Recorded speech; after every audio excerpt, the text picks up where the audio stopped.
Age como se fossemos só amigos esta noite. Meu ex vai estar lá, ela instruiu. Ok, eu disse. Na festa, a melhor amiga dela perguntou o que havia de errado. Contei que agora éramos só amigos.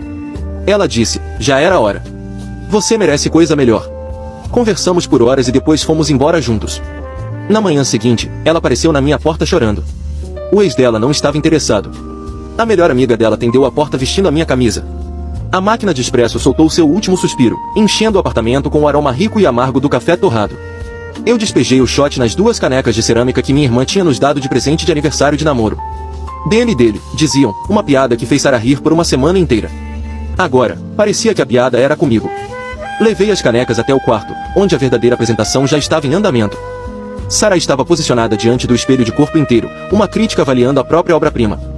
Segurava 2 vestidos contra o corpo, um pretinho básico e um vermelho justo que eu nunca tinha visto antes. O preto é seguro. Elegante, ela murmurou para o próprio reflexo. Mas o vermelho diz alguma coisa. O que ele diz? Perguntei, oferecendo a ela a caneca. Ela pegou sem olhar para mim, os olhos ainda presos à própria imagem. Diz, eu nem estou tentando, mas ainda assim venço. Tomei um gole do meu café, o calor funcionando como uma âncora contra o súbito frio nas minhas pontas dos dedos. Íamos ao aniversário do nosso amigo Liam. Era algo casual no quintal. Eu estava de jeans escuros e uma camisa simples. Sarah estava se preparando para o Met Gala. Você conhece as festas do Liam, eu disse. Vai ser hambúrguer e beer pong. Talvez você esteja muito arrumada para o circuito dos campeões. Ela finalmente se virou, um lampejo de irritação nos olhos perfeitamente delineados. Não é sobre a festa, Alex. É sobre presença. Eu deveria ter percebido naquele instante. Deveria ter sentido a mudança no ar, a energia especificamente direcionada que ela estava cultivando. Mas depois de 3 anos, você se acostuma aos pequenos mistérios do seu parceiro. Eu ignorei, achando que era só a Sarah sendo Sarah. Foi quando ela começou a passar uma segunda camada de rímel, os movimentos rápidos e precisos, que ela quebrou o silêncio. O tom era casual, como quem lembra alguém de tirar o lixo. Então, escuta. Acabei de ver no Instagram que o Jake vai estar na festa do Liam hoje. O nome caiu no quarto como um peso de chumbo. Jake. O ex dela. Aquele de antes de mim. O gênio criativo, músico, cuja toxicidade ela tinha me contado dezenas de vezes, geralmente quando precisava contrastar o quão estável e seguro eu era. Parei, com a pulseira do relógio pela metade. Ok, achei que você tinha dito que ele era um narcisista infantil que não conseguia decidir nem o sabor da pizza, quanto mais manter um relacionamento. Ela balançou a mão, descartando toda a história que ela mesma tinha construído para mim. Ele é. Mas não é esse o ponto. Ela encontrou meus olhos no espelho. O olhar dela estava frio, calculista. O ponto é que eu não quero que fique estranho. Então, hoje à noite, haja como se fossemos só amigos. As palavras não fizeram sentido de imediato. Eram tão absurdas, tão ofensivas, que meu cérebro simplesmente recusou processá-las. Senti meu corpo inteiro ficar imóvel. O som da cidade do lado de fora do nosso apartamento no 6º andar pareceu desaparecer, substituído por um silêncio agudo nos meus ouvidos. Só amigos. Haja como se os 3 anos que passamos juntos, as viagens, os domingos preguiçosos, as noites em que a segurei enquanto ela chorava por causa do trabalho, o futuro que supostamente estávamos construindo, não existissem. Haja como se o anel que eu estava pesquisando online fosse fantasia. Haja como se eu fosse só mais um cara que ela conhecia. Virei totalmente para encará-la. Ela ainda olhava para mim através do espelho, esperando minha concordância. Só amigos, repeti, minha voz sem emoção. Não era uma pergunta. Era eu experimentando as palavras, sentindo o gosto amargo delas. É, ela disse, voltando ao espelho para aplicar um batom vermelho intenso, a peça final da armadura. Vai ser menos bagunçado. Você entende, né? Ela pressionou os lábios contra um lenço. Não seja pegajoso. Pegajoso. A palavra foi um golpe perfeito. Transformava qualquer possível mágoa ou discordância da minha parte em um defeito de caráter. Pintava o pedido dela como razoável e minha reação natural como patética. Eu olhei para ela. Olhei de verdade. Vi a mulher que eu amava, mas pela primeira vez, vi através de uma lente fria e nítida. Aquilo não era um pedido nascido de ansiedade social. Era cálculo estratégico. Eu era um acessório no teatrinho dela para deixar Jake com ciúmes, para mostrar a ele o homem estável e atraente com quem ela trocou, enquanto garantia que eu não atrapalhasse a bagunça emocional que ainda existia entre eles. A raiva veio como uma pontada quente, mas foi imediatamente abafada por uma clareza profunda e gelada. Argumentar seria inútil. Me faria parecer pegajoso. Seria jogar um jogo para o qual eu nunca aceitei as regras. Toda a briga se dissipou, substituída por um distanciamento absoluto e tranquilo. Terminei de prender meu relógio. Olhei para o meu próprio reflexo no espelho, parado logo atrás dela. Nossos olhos se encontraram no vidro. Ok, eu disse. A palavra foi simples, definitiva. Não era concordância. Era uma porta se fechando. Ela sorriu, um flash rápido e vitorioso de dentes. Ótimo. Eu sabia que você entenderia. Ela girou no próprio eixo, me deu um beijo rápido e protocolar na bochecha, cuidadosa para não borrar o batom. Você é o melhor, Alex. Pegou o vestido vermelho e seguiu para o banheiro para se trocar, já cantarolando uma melodia que eu não reconheci. Fiquei ali sozinho no quarto. Peguei minha caneca de café e a virei inteira. O expresso já estava frio. Olhei para as duas canecas sobre a cômoda, dele e dele. Peguei a dela, levei até a cozinha e despejei o conteúdo na pia. A campainha tocou. Devia ser a Maya, a melhor amiga da Sarah, que ia com a gente. A testemunha. Caminhei até a porta, meus movimentos automáticos, minha mente a quilômetros dali, já na festa, já interpretando o papel de apenas amigo e já planejando minha saída de um papel no qual eu nunca deveria ter sido escalado. A festa estava em pleno andamento, ensurdecedora. Corpos pulsavam na luz fraca do porão do Liam.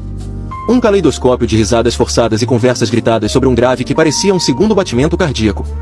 Fiquei perto de um bar improvisado, uma mesa dobrável cheia de garrafas de bebida e gelo derretendo, e tomava uma cerveja que eu não tinha intenção de terminar. Eu era um fantasma no banquete, e curiosamente isso era pacífico. Meu papel era simples, estar presente, ser agradável, ser um amigo. Então eu fui. Desejei feliz aniversário ao Liam, conversei com alguns colegas de trabalho sobre nada importante e agora observava o evento principal. O evento principal era Sarah. Ela era uma chama naquele vestido vermelho. E Jake era a mariposa que ela tentava desesperadamente atrair para o fogo. Observei-a do outro lado da sala. Ela esbarrava acidentalmente nele, ria alto demais de algo na proximidade dele, inclinava a cabeça daquele jeito que sabia que mostrava o pescoço. Ela atuava uma peça solo chamada Estou tão incrivelmente feliz e disponível. E Jake? Jake estava entediado. Ele dava a ela um sorriso educado e desatento, um aceno, e depois voltava para seu grupo de amigos, um cara com um violão nas costas pendurado em cada palavra dele. Ele não estava jogando o jogo. Nem estava no mesmo campo. Uma parte pequena e gelada em mim, a parte que tinha se encaixado quando eu disse ok, senti um lampejo de satisfação. Toda a estratégia dela, o vestido, a maquiagem, a humilhação do próprio namorado, estava fracassando espetacularmente. Você parece que preferiria estar fazendo um canal no dente. A voz, quente e levemente divertida, veio do meu lado. Virei-me e vi Maya encostada na mesa, segurando um copo vermelho. Era a melhor amiga da Sarah, mas sempre pareceu diferente. Mais suave. Ela observava o mundo com uma percepção silenciosa que a Sarah simplesmente não tinha. Oferecia a ela um sorriso triste. Canal no dente talvez seja mais divertido. Pelo menos lá eles te dão anestesia. O que houve? Ela perguntou, a sobrancelha franzida em preocupação genuína. Você está rondando essa tigela de ponche como se fosse sua vocação de vida.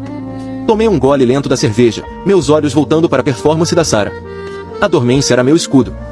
Eu podia dizer a verdade porque já não me importava com as consequências. Nada demais, respondi, minha voz neutra. Só respeitando limites. Sarah e eu agora somos só amigos. A mudança em Maya foi instantânea. A leveza desapareceu. Ela me encarou, os olhos procurando algum traço de ironia, dor, qualquer coisa. Ao encontrar apenas uma verdade calma e resignada, sua expressão mudou, primeiro entendimento, depois um brilho de raiva que ela logo reprimiu, substituído por algo muito parecido com admiração. Já era hora, ela disse, firme. Pisquei. O quê? Já era hora. Ela deu um passo para mais perto, a voz baixa, só para mim, sob a batida da música. Você merece coisa melhor do que ser o animal de apoio emocional dela.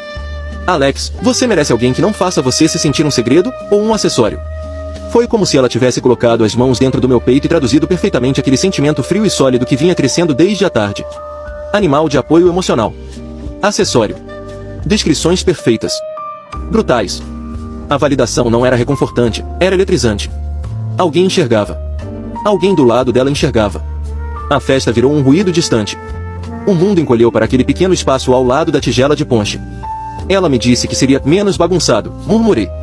Maya soltou uma risada curta e amarga. Menos bagunçado para ela. Ela queria um passe livre para flertar com Jake sem a culpa de ter o namorado olhando. Ela te usou como escudo humano. Ficamos em silêncio por um momento, observando o final da peça da Sarah.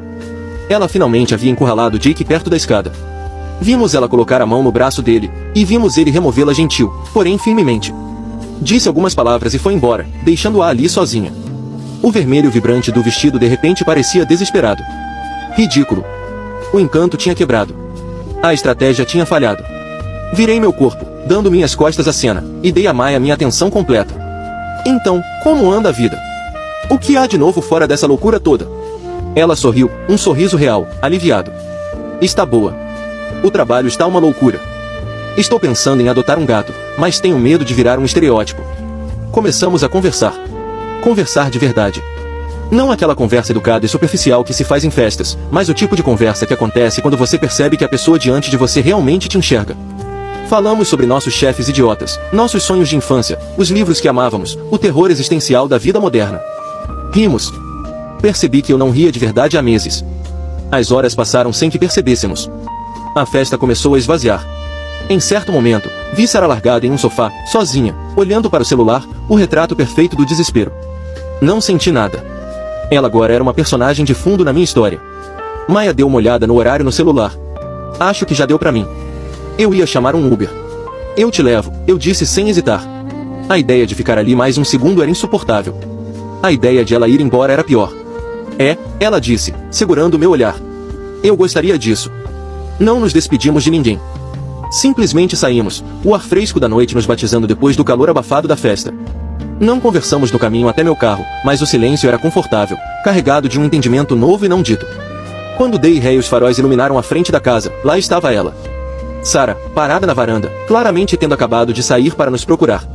O rosto pálido. Os olhos arregalados, refletindo o choque e uma compreensão horrível que começava a nascer. Ela me viu no banco do motorista. Viu Maya no banco do passageiro. Viu nós dois indo embora juntos. Nossos olhares se cruzaram por um segundo no retrovisor. Eu não diminui a velocidade. Não acenei. Apenas dirigi, deixando-a sozinha no rastro das luzes traseiras do meu carro. O peso total do plano dela, o menos bagunçado, finalmente, irrevogavelmente, desabando ao redor dela. A luz da manhã entrava no meu apartamento, limpa e brilhante, lavando a sujeira emocional da noite anterior. O silêncio era um bálsamo. Sem tensão, sem avaliações de comportamento, sem pisar em ovos. Apenas paz. Eu estava no fogão mexendo ovos. Maya estava sentada no balcão da cozinha, as mãos envolvendo uma caneca de café. Ainda vestia minha camiseta, uma cinza desbotada com o logo de uma banda de outra vida. Nela, parecia uma declaração. Não falávamos muito, apenas existíamos no mesmo espaço tranquilo. A intimidade fácil da carona tinha se transformado em algo mais profundo, algo sólido. Conversamos até às 3 da manhã sobre tudo e nada. E quando ela adormeceu no meu sofá, eu a cobri com um cobertor e senti uma proteção que não sentia havia anos. A campainha tocou. Um som feio, intrusivo. Maya e eu trocamos um único olhar de entendimento. Não havia dúvida sobre quem era. O mundo que deixamos para trás estava na porta, exigindo ser deixado entrar de novo. A campainha tocou outra vez, seguida de batidas frenéticas. Não eram toques educados, mas o martelar desesperado de alguém que acreditava que sua emergência era minha obrigação resolver. Desliguei o fogão. Senti uma calma surreal. Aquilo não era um confronto. Era uma formalidade. Você não precisa atender, Maya disse suavemente. Mas os olhos dela diziam que ela sabia que eu precisava. Pelo encerramento. Pelo ponto final naquela frase. Tudo bem, respondi. Caminhei até a porta e a abri. Sarah estava no tapete de boas-vindas, uma ironia amarga. Ela estava um desastre. A obra-prima da noite anterior se transformará em uma tragédia borrada e inchada. O vestido vermelho caro estava amassado. A maquiagem, um campo de guerra embaixo dos olhos. O cabelo, um caos completo. Parecia ter chorado por 6 horas seguidas. Provavelmente tinha. Alex, ainda bem, ela engasgou, a voz áspera. Ela tentou entrar, mas eu não me movi da soleira. Foi um desastre. Um desastre completo. O Jake, ele estava com outra pessoa. Ele me ignorou completamente. Olhou através de mim como se eu não fosse nada. Ela estava tão presa na própria narrativa que ainda não tinha registrado a cena diante dela. Ainda encenava sua vitimização para um público que ela assumia estar encantado. Eu fiquei tão humilhada, ela choramingou, enxugando o nariz com as costas da mão. Eu só preciso. Ela parou. Os olhos dela, borrados e vermelhos, finalmente passaram por mim e entraram no apartamento. Eles encontraram Maya, que tinha caminhado até ficar alguns passos atrás de mim, silenciosa, firme, um pilar. A mandíbula de Sarah caiu. As lágrimas pararam, congeladas pelo choque absoluto e incompreensível. Maya? A voz era um sussurro quebradiço. O que você está fazendo aqui? Os olhos dela desceram, analisando a cena. As pernas nuas de Maya. A maneira casual como ela ocupava meu espaço. E por fim, o detalhe que destruiu a realidade dela. Por que você está usando a camiseta dele? Maya não recuou. Não desviou o olhar. Deu um gole lento e deliberado no café e manteve os olhos firmes na ex-melhor amiga. Ele não estava interessado, né? Maya disse, a voz perigosamente calma. Engraçado como isso dói, né? As palavras foram um balde de água gelada. O choque de Sarah se despedaçou, dando lugar a uma fúria crua e descontrolada. O rosto dela se contorceu, a máscara bonita finalmente rachando, revelando a feiura por baixo. Você fez isso, ela gritou, apontando para mim e depois para Maya, o dedo trêmulo de raiva. Vocês planejaram isso. A voz dela ecoou pelo corredor. Vocês planejaram isso para me humilhar. Você dormiu com a minha melhor amiga. Como você pôde fazer isso, Maya? Ele é meu namorado. A hipocrisia era tão imensa, tão impressionante, que chegava a ser quase bonita. Eu não senti raiva. Senti curiosidade antropológica. Quando falei, minha voz saiu calma, plana, a voz de um atendente encerrando um chamado de suporte técnico. Você me disse para agir como se fossemos apenas amigos. Eu só estava seguindo suas instruções. Ela me encarou, a boca abrindo e fechando como um peixe fora d'água. E desde ontem à noite, continuei, é exatamente isso que somos. Parece que você foi a única que não recebeu o memorando. Você não está falando sério, ela choramingou, a raiva derretendo de volta em lágrimas desesperadas e confusas. Isso é só você magoado. A gente pode consertar isso. Eu cometi um erro, Alex. Eu fui estúpida. Ela implorava agora, mas não por mim. Ela implorava pela estabilidade que incinerou. Pelo plano de segurança emocional que ela mesma cancelou. Maya falou de novo, a voz mais suave, porém igualmente definitiva. Não há nada para consertar, Chloe. Você quebrou. Ele só não está mais interessado na sua versão dos pedaços. O uso do nome completo, Chloe, foi o prego final no caixão. Não era mais amiga falando com amiga. Era alguém falando com um estranho. Sarah olhou do rosto firme de Maya para o meu, completamente indiferente. Ela viu nós dois, uma frente unida. Viu os ovos esfriando no fogão, as 2 canecas de café, a manhã doméstica que ela jogou fora por uma fantasia. O peso devastador do próprio karma finalmente caiu sobre os ombros dela. O restante da compostura evaporou. Você acha que está tão acima de mim agora? Ela cuspiu, a voz envenenada. Você é uma traidora, e ele é um perdedor patético e entediante. Vocês se merecem. Eu não sorri. Não reagi. Apenas olhei para ela. Aquela estranha tendo um colapso no meu batente. Boa sorte, Sarah, eu disse. E fechei a porta. O clique da fechadura foi um som silencioso e definitivo. O fim de uma era. O começo de tudo o resto. Virei-me. Maya ainda estava ali, me observando, um entendimento silencioso nos olhos. Os gritos do outro lado da porta foram sumindo, substituídos pelo som de passos tropegos se afastando pelo corredor. Você está bem? Ela perguntou. Olhei para ela, de pé na minha cozinha, vestindo minha camiseta, na minha vida. Senti a paz silenciosa da manhã voltar, mais profunda e mais real do que antes. Sim, eu disse. E pela primeira vez em muito, muito tempo, eu estou aqui. Inteiro. Completamente. Caminhei de volta até o fogão, liguei a boca de novo e continuei mexendo os ovos. O fantasma tinha ido embora. O futuro estava ali, já presente, bebendo meu café e olhando para mim como se eu fosse a única pessoa no mundo.